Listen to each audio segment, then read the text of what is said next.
Merhabalar Yükselli Örgülere, hoş geldiniz. Güzel bir cepli şal çalışması yapacağız şimdi birlikte. Kolay bir desen, kalın bir ip tabii ki çabuk bitiyor. Sıkılmadan örebileceğiniz, ebadını istediğiniz gibi ayarlayabileceğiniz bir örgü. Zaten ölçülerde bir standart yok. İsterseniz geniş, isterseniz dar örebilirsiniz. Uzunluğu da istediğiniz ölçüye gelene kadar örgüye devam edeceksiniz. Zaten uzunlamasını örüldüğü için bunu ayarlamanız çok kolay olacak. Benim ördüğüm örgüde genişlik 48 santim. 50 santim olmasını istemiştim ama biraz topladı. 48,5 hatta. Yani 1,5 santim kadar hafif bir toplanma oldu ama fark etmez. 48 santim de yeterli. Uzunluğu 1,80 yani 180 santim. Ceplerde genişlik 28 santim, yükseklik 32 santim. Zaten ne kadar geniş olmasını istiyorsanız o kadar öreceksiniz. Ben biraz geniş tuttum. Daha güzel duruyor. Ufak cepler yakışmıyor. Büyük bir parçada ufak bir cep güzel olmuyor. Gene şöyle hemen hemen desenin başladığı noktaya yakın 2 ilmek kala diktim. Şöyle. Yaklaşık şöyle 2 trabzan kala şöyle diktim. Şuraya kadar desen, desenden sonraki trabzan ve ikinci trabzan üzerinden aynı şekilde 28 santim ve 32 santim olarak cepleri bitirdim. Dediğim gibi uzunluğu 180 santim, genişliği 48 santim. Bunu dilediğiniz ölçüde yapabilirsiniz. Zaten dediğim gibi herhangi bir standardı da yok. Önce söyleyeyim, bu bir reklam asla değildir. Kendi satın aldığım iplerimi kullanıyorum. Bunu belirtmekte fayda var. Nako'nun Sport Wool ipini kullandım. Şöyle renk numarası göstereyim. 193. Beğenirseniz rengini kullanabilirsiniz ama istediğiniz ipleri kullanabilirsiniz. İster kışlık ipler, ister yaz için pamuklu koton ipler kullanabilirsiniz. 8 milimetre tığ kullandım. Yani burada yazanın çok üzerinde kalınlıkta tığ kullanıyorum. Çünkü üzerimize giydiğimiz, üzerimizde kullandığımız bu örgüler mutlaka dökümlü, daha hava alır, sert olmaması gerekiyor. O yüzden geniş tığları kullanmak çok daha güzel sonuç veriyor. Şöyle diğer tarafını çevirelim.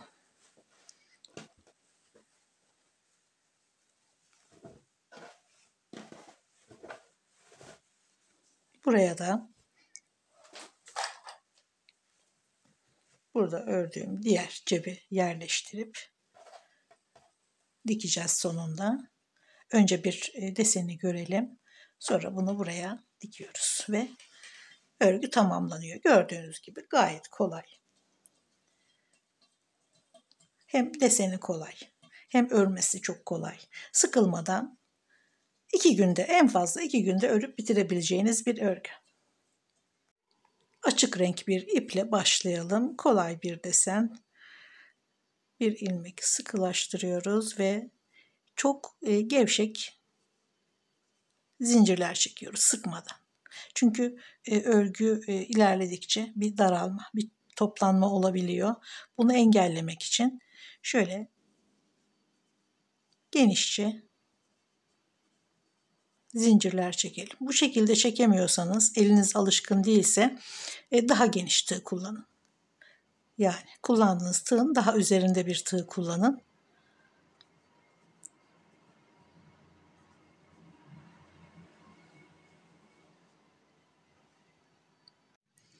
...40 tane zincir ördüm. Artı 3 örüyoruz. Ve 4. zincire 1, 2, 3 ve 4. İkinci trabzanı ama pardon şöyle örüyoruz. Çeviriyoruz. Şuradaki iplere batıyoruz.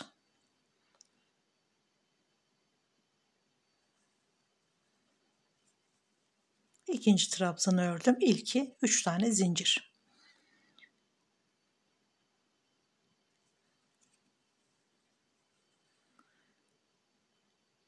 şu görüntüyle örüyoruz. Fakat diğer sırayı örerken böyle çeviriyoruz. Burada kesik kesik ipler görüyoruz. Onların içine batıyoruz.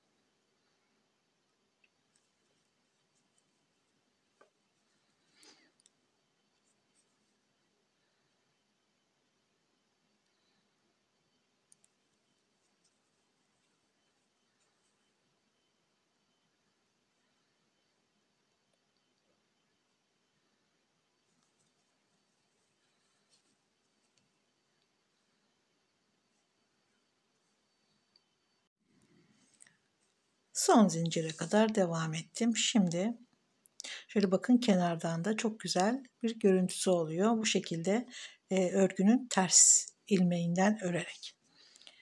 Şimdi bir üst sırayı örüyoruz. 1, 2, 3 zincir. Bu ilk trabzan oluyor.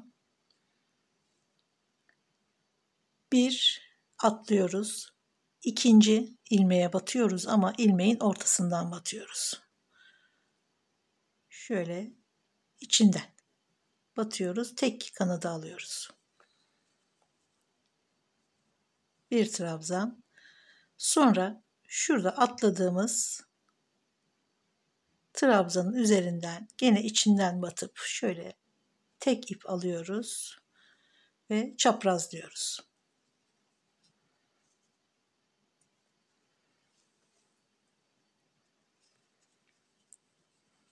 Sonra yanındaki ilmeğe bir tane trabzan örüyoruz. Sonra gene bir tane atlayıp ikincisine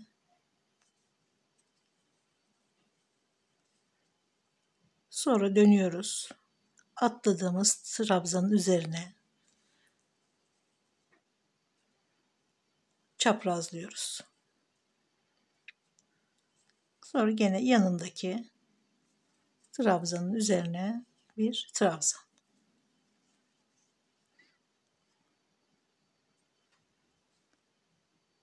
Bir tane atlıyoruz. Diğerine. Sonra boş bıraktığımız, atladığımız ilmeğin içine çaprazladık. 1, 2, 3, 4, 5, 6, 7, 8, 9. 9 ilmek üzerinden, 9 trabzan üzerinden ördüm şu kenarları. Ortası tamamen trabzan. Şimdi burada 9 trabzan kalana kadar devam ediyorum. Sadece trabzan örerek. Ve örgü bitene kadar ilmeklerin şöyle ortasından batıp tek ipi alarak örüyoruz. Yani tamamı bu şekilde örülüyor. Cepleri dahil. Aynı desen örüyoruz çünkü.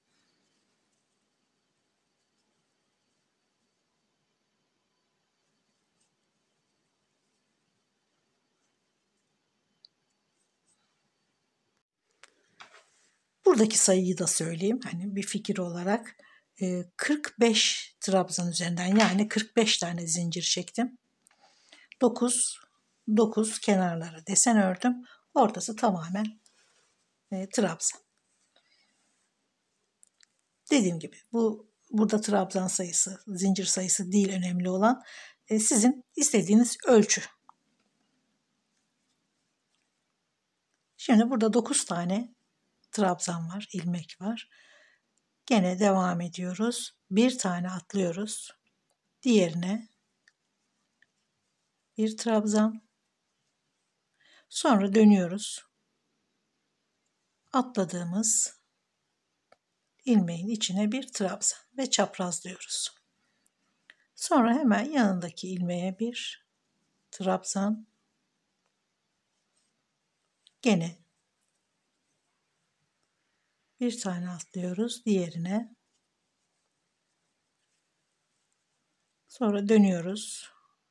Boş bıraktığımız ilmeğe bir trabzan örerek çaprazlıyoruz. Bir trabzan. 2 tane çapraz ördük. Şimdi üçüncüyü örüyoruz.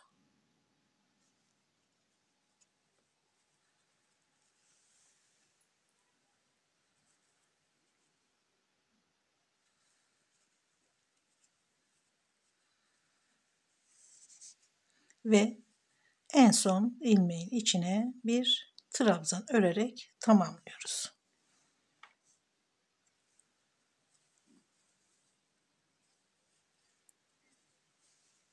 3 zincir. Şimdi burada çaprazladığımız trabzan var. Aynı şekilde devam ediyoruz. İlkini atlıyoruz. İkincisine, sonra dönüyoruz. Çaprazlıyoruz. Üst üste geliyor mutlaka. Bunlara dikkat edin. Ve trabzanın üzerine bir trabzan. Burada da çaprazladığımız ilmek var. Onun da üzerine gene 2 trabzan çaprazlıyoruz. Dönüyoruz boş bıraktığımıza ve ikinci çapraz trabzanı örüyoruz. Sonra şuradaki trabzanın üzerine bir tane, sonra gene bir tane atlayıp sonra atladığımız ilmeğe dönüyoruz.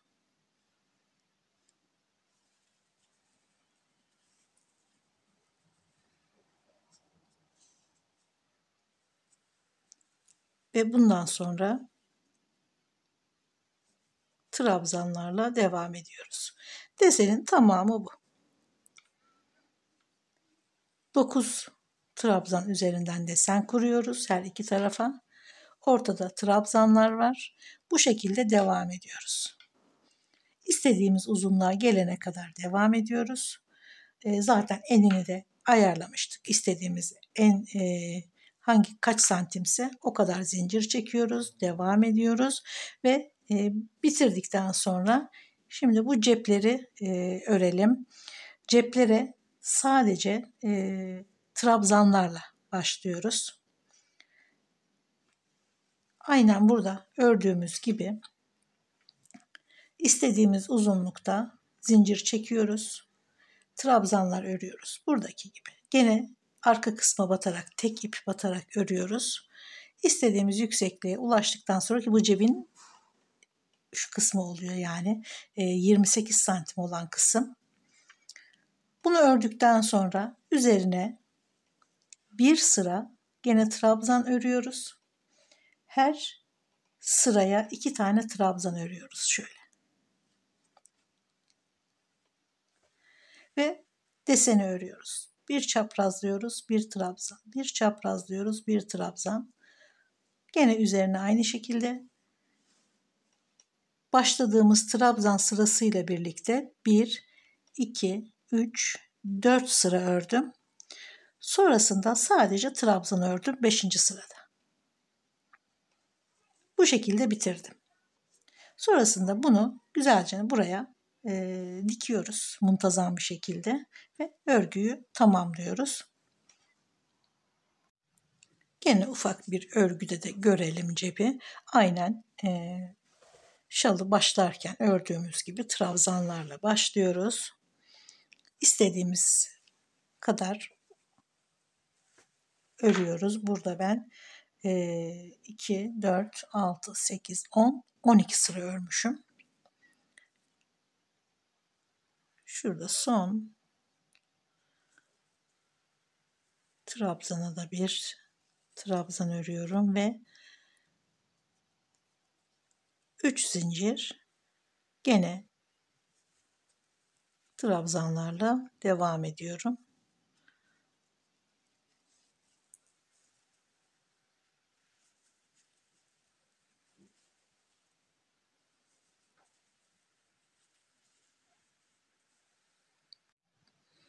Son şu zincirlerle ördüğümüz trabzana da batalım. Burayı atlarsak örgümüz her sırada bir tane ilmek eksilerek öreriz. Bunu engellemek için son batacağımız trabzanı unutmayalım. Aynen bu şekilde ben burada 2, 4, 6, 8, 10, 12 sıra ördüm. Sonra şuradan devam ettim. Yani şu kısımdan. Burada sadece trabzan örüyoruz. 3 zincir ve şuradaki her sıranın boşluğuna 2 tane trabzan örüyoruz.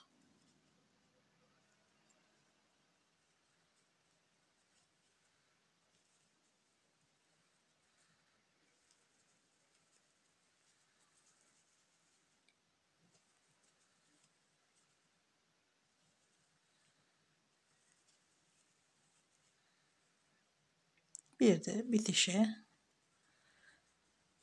şuradaki sıra. Ben ortasında şöyle trabzanların şu orta kısmında bir tane fazladan ördüm trabzan. Siz de 1-2 tane, en fazla 3 tane fazladan örebilirsiniz. Çünkü desen çaprazlanarak örüldüğü için hafif bir toplanma yapabilir. 2 tane, 3 tane ya da bir tane bir arttırma genişletiyor örgüyü. Şimdi trabzanları ördük. Artık çapraz desenlere geçiyoruz. Aynen şalda ördüğümüz gibi 3 zincirle çıkıyoruz. Bir tane atlıyoruz. Diğerine gene tek ip alarak, yani ortasından batarak örüyoruz. Dönüyoruz, örmediğimiz ilmeğin içine de bir tane çaprazlıyoruz. Hemen yanındakine bir trabzan. Gene çaprazlıyoruz.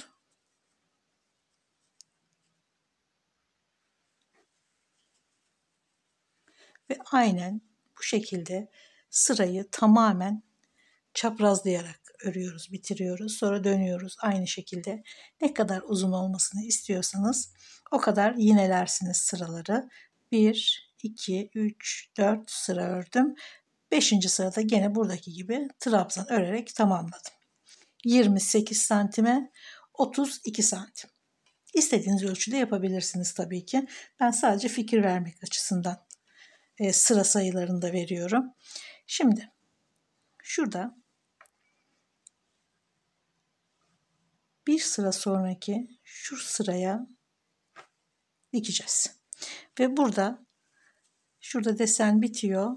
Bir ikinci trabzana denk geliyor. Aynen bu şekilde burada da şurada desen bitiyor. Bir ve ikinci trabzana denk geliyor. Zaten tam birebir de gelse fark etmez. Deseni kapatmıyor. Bu şekilde önce iğnelerle sabitliyoruz. Örgüyü bitirdikten sonra çevresine tamamen sık iğne geçtim.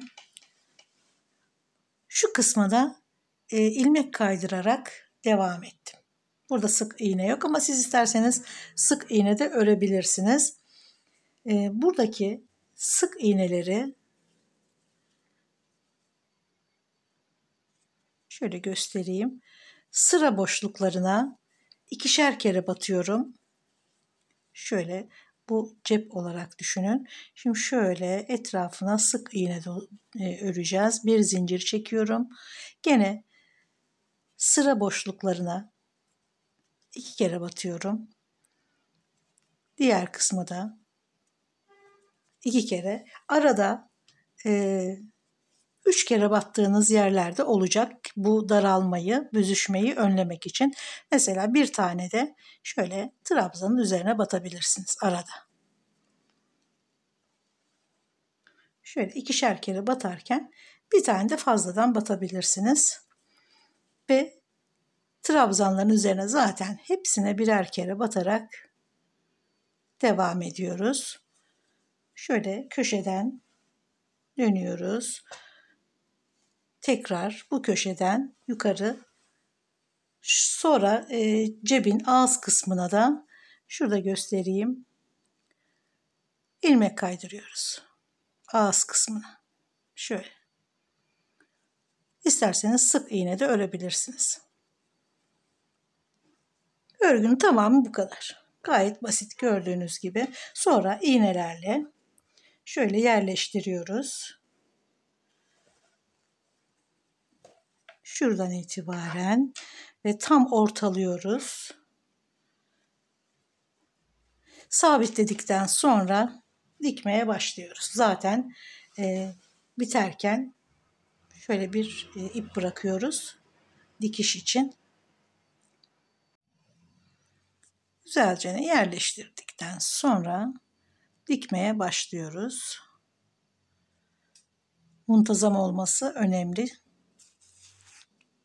Şöyle bir sağlamlaştıralım. Dikeceğimiz yer belli. Şöyle çok sıkma, çok da gevşek bırakmadan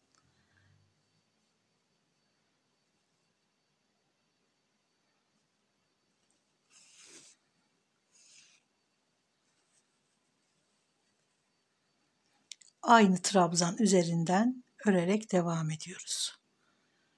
Burası önemli çünkü. Başladığımız nokta hangi trabzanın üzeri ise devam ettiğimizde gene aynı trabzan üzerinden olması gerekiyor ki muntazam dursun.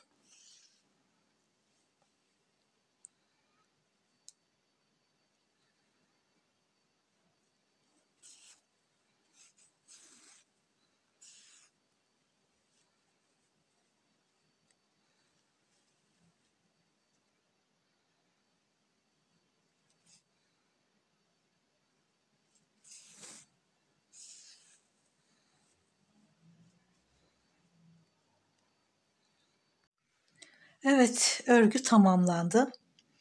Uzunluğu 180 santim, genişliği 48 santim olan bu örgüye her biri 100 gram tam 5 tane yumak kullandım. Elimde 5 yumak vardı, tamamını kullandım.